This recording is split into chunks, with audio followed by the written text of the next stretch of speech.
Hey guys, it's Shawn McBride. Happy to be with you today. We're going to be talking about key provisions in LLC agreements, right? So if you've watched my prior video on forming an LLC, or maybe you watched our video on contract drafting, both of which are available here on the channel, we talked about the fact that there are certain things that you want to build into drafts that you definitely want to have an LLC agreement. We talked some about the basics of a contract, but you might want to really apply that because an LLC agreement is a contract. You might be wanting to bring all of that together in the form of an LLC agreement, right? That may be the contract you're looking to draft. And today, we're going to give you some tips on some key provisions that you'll want to make sure that's in that LLC agreement. Things that are important to include, to cover, to avoid future issues, to make sure that we have a functioning, smooth LLC, that we're potentially avoiding disputes and fights before they happen, because just like a contract, we want to get all the key stuff in there. And today, this is going to be your guide to making sure that you have an LLC agreement that does more of what you need. All right, as always, not legal advice. Consult your attorney. We're just giving you an overview, ideas, and things you might want to put in your LLC agreement. Obviously, this is simple but basic but important. What is the name of the company? What's the name of your LLC? What business are you doing? These scope provisions can be broad. You can say any lawful business that an LLC is allowed to do, or sometimes in a joint venture multi-party agreement, you'll want a really tight and narrow scope of business, what it can and can't do. Maybe in a lending transaction. I've worked on lending transactions where lenders want a very narrow scope of business. They don't want the LLC going out and doing everything, right? So these are very simple things. So a lot of people view them as boilerplate, but they can become very important. So one thing you'll want to bake into your LLC agreement is, who is this company? What business is it doing? Where's registered office? Where's registered agent? Really, really basic stuff, but you want to make sure you get them down. Sometimes people miss these things, and sometimes they're important. Ownership, right? This is one of the first things that comes to mind.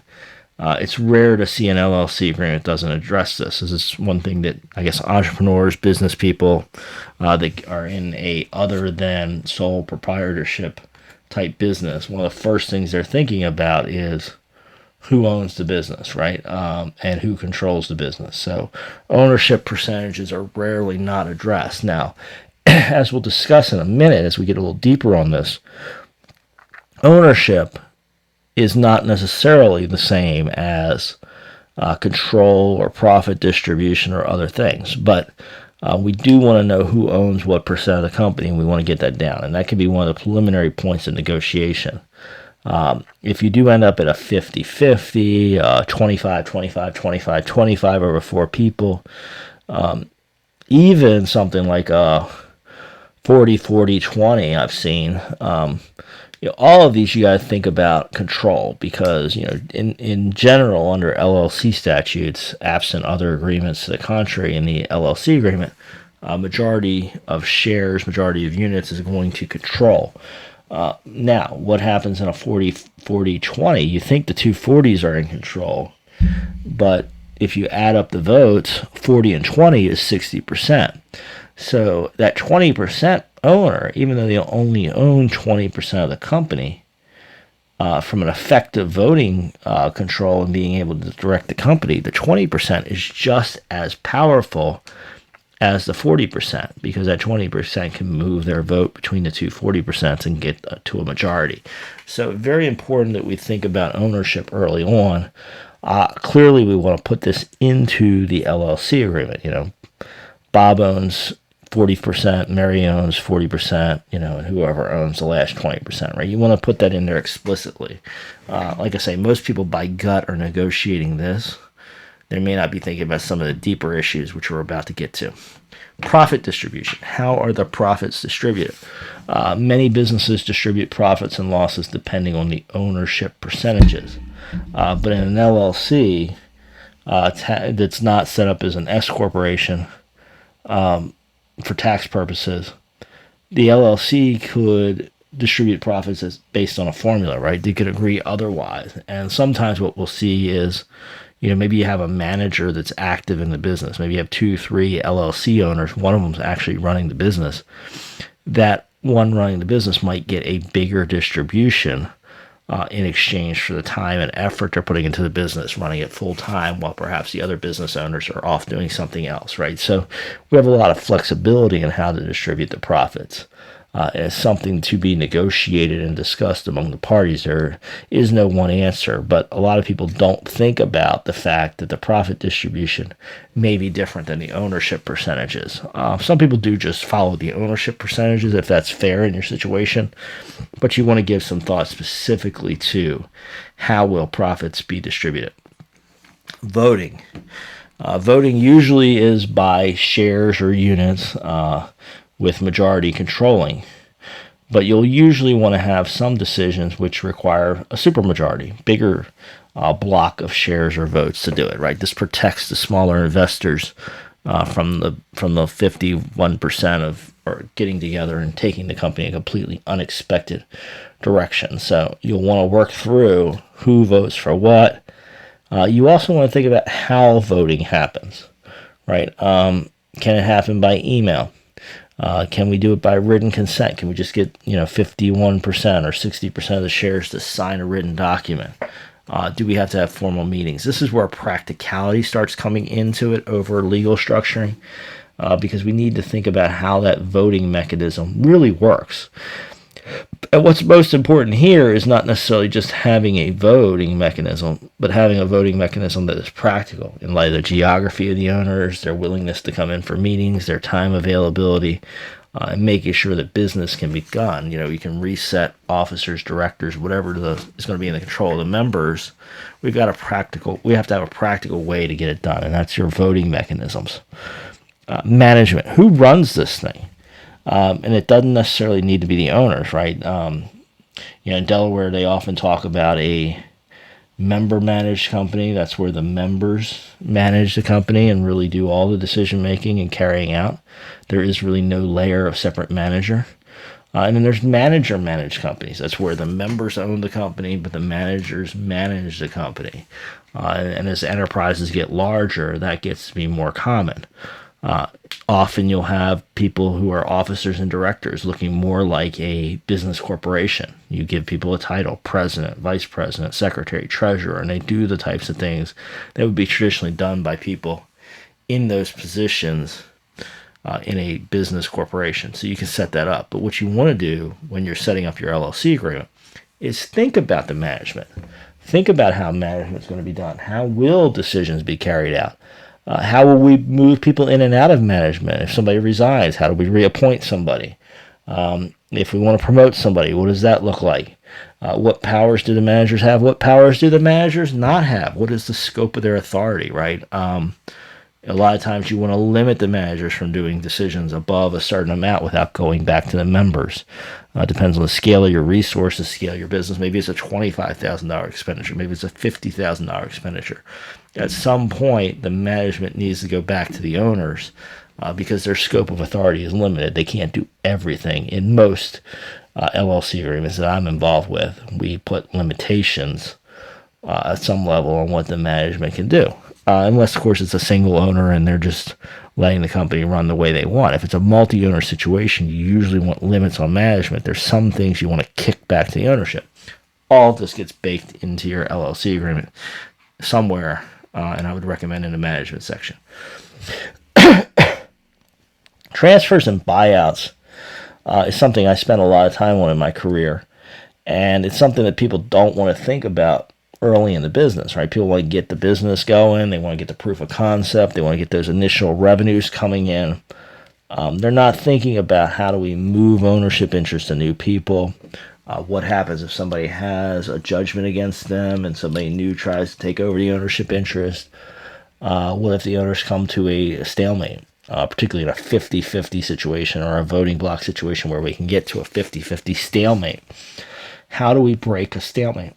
And I'm constantly advising people that you want to have a provision that can break a stalemate in your agreement, right? So you want to know that if you get into a situation where the two owners of the business can't agree on what to do with the business, or the multiple owners of the business can't agree on what to do with the business, and the business is deadlocked, it can't move forward, one of the first things you want to do then is kick to some type of buyout or transfer provision so you can consolidate the ownership. I always tell people it's better to protect the value of the business so that you own. You may not want to walk away with a check. You may want to keep the business, but depending on how the buyout provisions work, you're going to be better walking away with a check and being disgruntled than to have the business run into the ground and having zero value. So that's what a good buyout provision does. It avoids the possibility of deadlock, and it keeps the business moving forward. So that's a very critical provision you want to build in there. You want to work through the mechanisms of who's going to buy out who, how that's going to work, but you want to get that into your LLC agreement sooner than later. Litigation provisions. Litigation, as businesses get more complex, particularly with strangers or working together, if you're that type of agreement, there's always the possibility you're going to end up in litigation. And so what I encourage you to do is to think about adding litigation provisions into your agreement. And I'm using the word litigation broadly. I'm using that to say a disagreement. It may be a choice of law, choice of venue provision.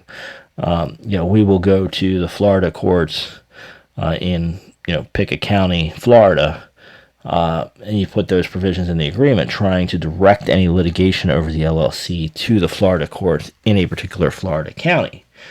You could do those type of provisions. You could also kick out to mediation, arbitration, other places, right? So, but the time to get agreements on how you're going to have potential disagreements work through is at the beginning, not at the end, right? You got to have these provisions in place before you have the disagreement, or else you're not going to be able to get to an agreement on how to deal with the disagreement. You'll end up in default, which is typically court, and absent provision that takes you to a particular court. There could be a variety of courts that could potentially be, depending on who files when and where. That's why you often want to have a litigation provision to get your arms around more of what a potential disagreement is going to look like and how it's going to be worked out. Indemnification. These are common provisions. More sophisticated officers and directors are typically asking for these. What you want is a situation where if you have the officer or director get sued or something comes up from the course of their conduct on behalf of the business, you want the business to pay them for those costs, right? They will ask for that, and it feels appropriate. It sucks that there could be litigation costs or could be expenses tied to owning and operating the business, but that is a very real reality. Officers, directors of any stature are going to say, well, I'll come in and work with the business. I'll do the heavy lifting, but if I get sued because I'm doing the heavy lifting with the business, I want the business to pick up my bill. And often this is backstopped by insurance. But this is something, too, you can build into your LLC agreement, the agreement to indemnify an officer or director for things that arise from their service. It's an inducement to get them to join the business. You also may want to do some emergency planning. This is something particularly important in single owner businesses, but can be important in other businesses too. What happens if we have an emergency? What if we can't get the single owner, right? What if they're in the hospital? Who then can write checks? Who then can make decisions for the business? Who can cut payroll checks even?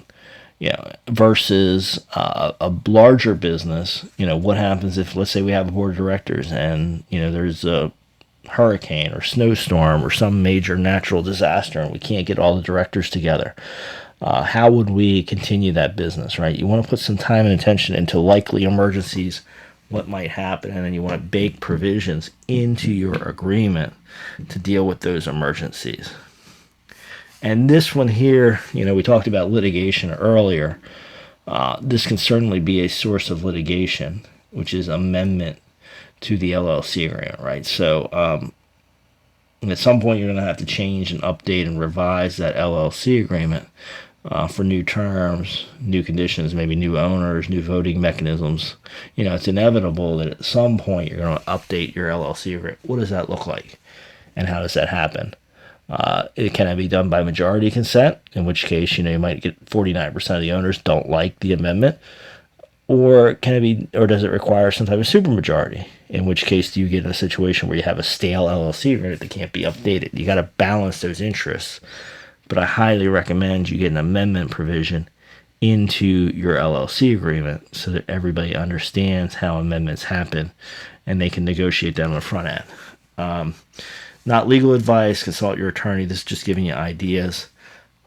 Now, let's talk a little more about the practical reality is. You want to front load all these negotiations up front, right? You want to have these hard conversations sooner than later. Now, we've had a number of business negotiations fail in the stage of trying to reach consensus and agreement on these things, right? It's very possible you may be in a situation where you can't get everybody to agree on what the business should look like. That may be a walkaway point. That may be a time to separate ways. You'd rather have that happen in the beginning than at the end, right? You don't want to go into business, build a business, put your time and effort into it, start depending on the business producing revenue, only to have it get destroyed because the owners end up in a disagreement. So you want to front end load a lot of this. You want to have these hard conversations up front. As I mentioned in other videos, this is more of a complex contracting agreement, so you probably want to do it in stages. Have verbal discussions, move to a written letter of intent, which is really just a bunch of bullet points on key provisions, get agreement on that, then move to a definitive agreement. If there's anything of economic significance, I do highly recommend you get an attorney involved representing generally you, right? The attorney will have to make a decision whether they're representing you or all of the owners. It can become very hard to represent all the owners. So I generally recommend that each partner get their own lawyer. But if you have any complexity, you're putting time and effort into this, you probably want somebody to draft this for you the right way from the beginning. Another possibility is to jump into the business, get started, then come back to this. But a lot of businesses forget to come back to this. They get down the line, they end up in a fight or a debate and doesn't go where they want to go. So my recommendation is get this built right from the beginning, do it correctly, and then build from there. All right, folks, thanks for joining me. I look forward to reading your comments, your questions, other things you may want covered. So just drop those in the comments. I'll be taking a look through. Thanks for joining me today. Hope you join me for another video soon. And we've got a library of stuff that can help business owners already on our channel. Go check them out.